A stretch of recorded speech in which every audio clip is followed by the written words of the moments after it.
Ezequiel 18 e 19. A responsabilidade é pessoal. Veio a mim a palavra do Senhor, dizendo: Que tendes vós, vós que, acerca da terra de Israel, proferis este provérbio, dizendo: Os pais comeram uvas verdes, e os dentes dos filhos é que se embotaram. Tão certo como eu vivo, diz o Senhor Deus, jamais direis este provérbio em Israel. Eis que todas as almas são minhas, como a alma do pai, também a alma do filho é minha, a alma que pecar, essa morrerá. Sendo, pois, o homem justo e fazendo juízo e justiça, não comendo carne sacrificada nos altos, nem levantando os olhos para os ídolos da casa de Israel, nem contaminando a mulher do seu próximo, nem se chegando à mulher na sua menstruação, não oprimindo a ninguém, tornando ao devedor a coisa penhorada, não roubando, dando seu pão ao faminto e cobrindo ao nu com vestes, não dando seu dinheiro à usura, não recebendo juros, desviando a sua mão da injustiça e fazendo verdadeiro juízo entre homem e homem, andando nos meus estatutos, guardando os meus juízos e procedendo retamente, o tal justo, certamente viverá, diz o Senhor Deus.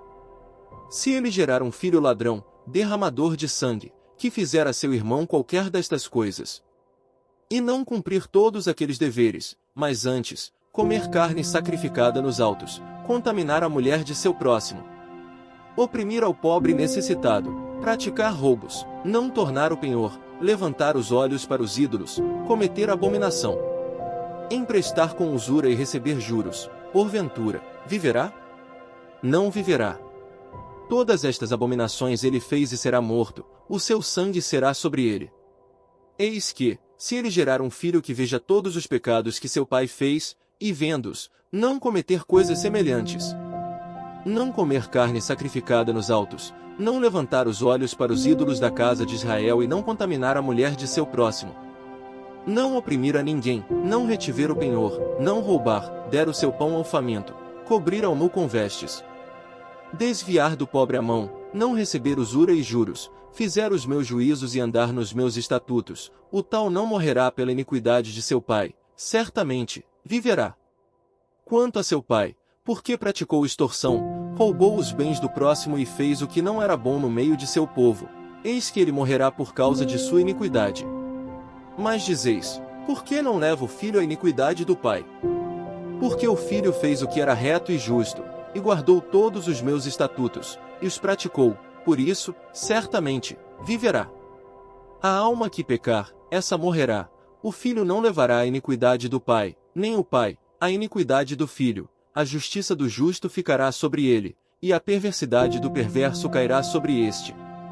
Mas, se o perverso se converter de todos os pecados que cometeu, e guardar todos os meus estatutos, e fizer o que é reto e justo, certamente, viverá, não será morto. De todas as transgressões que cometeu não haverá lembrança contra ele, pela justiça que praticou, viverá. Acaso, tenho eu prazer na morte do perverso? Diz o Senhor Deus. Não desejo eu, antes, que ele se converta dos seus caminhos e viva. Mas, desviando-se o justo da sua justiça e cometendo iniquidade, fazendo segundo todas as abominações que faz o perverso, acaso, viverá?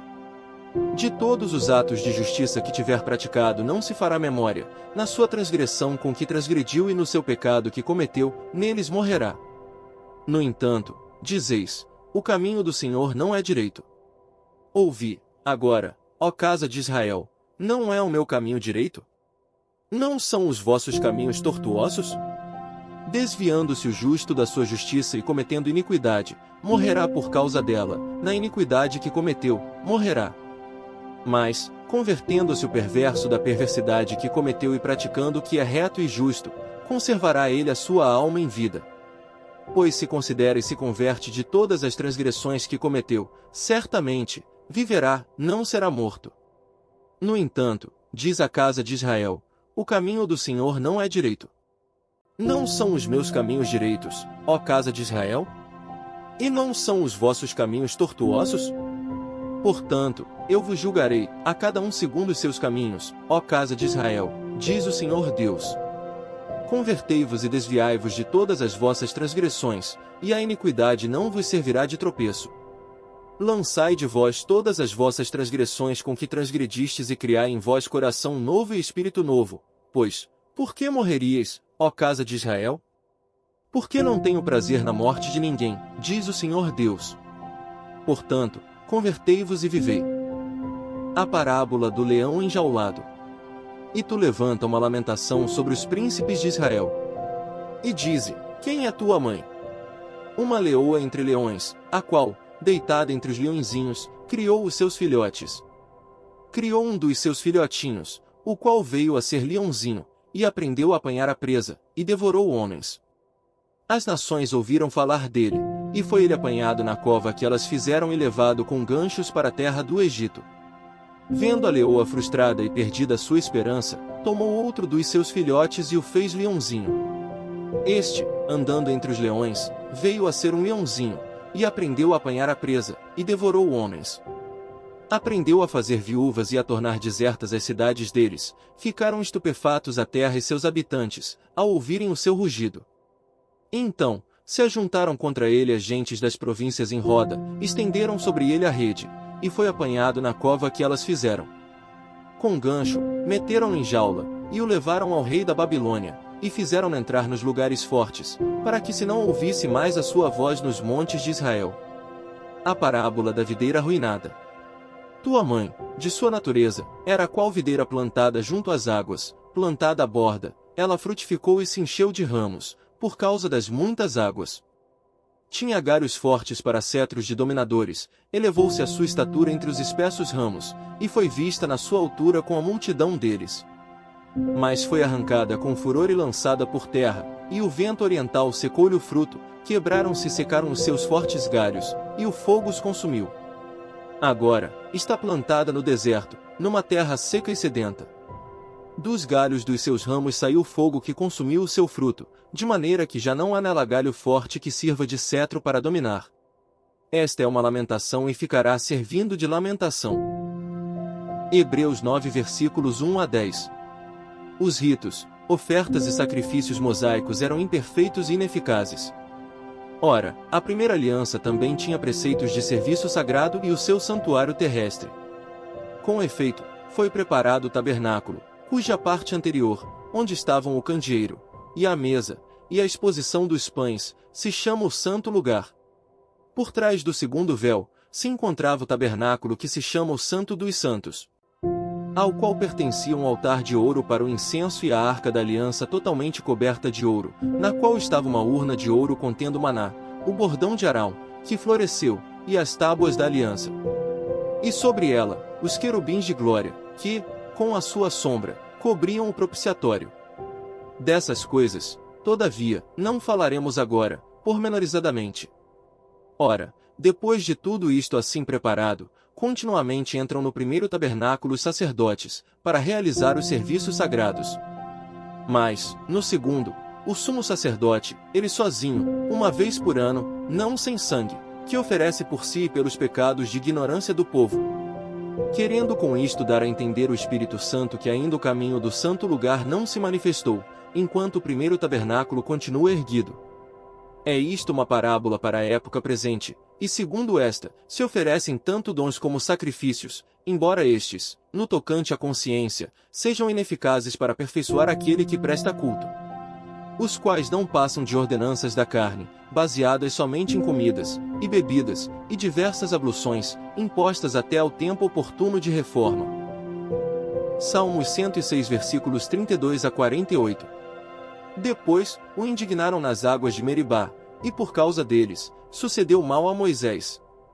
Pois foram rebeldes ao Espírito de Deus, e Moisés falou irrefletidamente.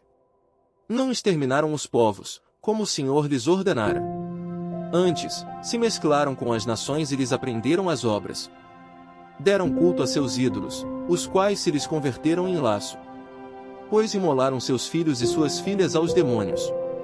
E derramaram sangue inocente, o sangue de seus filhos e filhas, que sacrificaram aos ídolos de Canaã, e a terra foi contaminada com sangue.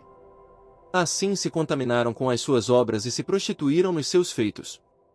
Acendeu-se, por isso, a ira do Senhor contra o seu povo, e ele abominou a sua própria herança.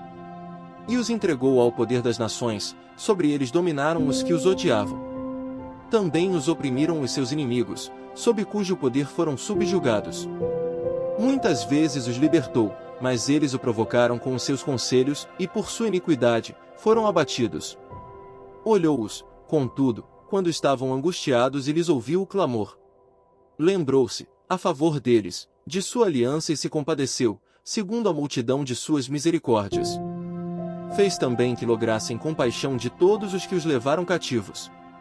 Salva-nos, Senhor, nosso Deus, e congrega-nos de entre as nações, para que demos graças ao teu santo nome e nos gloriemos no teu louvor.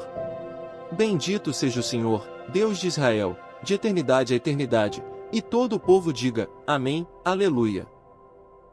Provérbios 27 versículo 10. Não abandones o teu amigo, nem o amigo de teu pai, nem entres na casa de teu irmão no dia da tua adversidade. Mais vale o vizinho perto do que o irmão longe.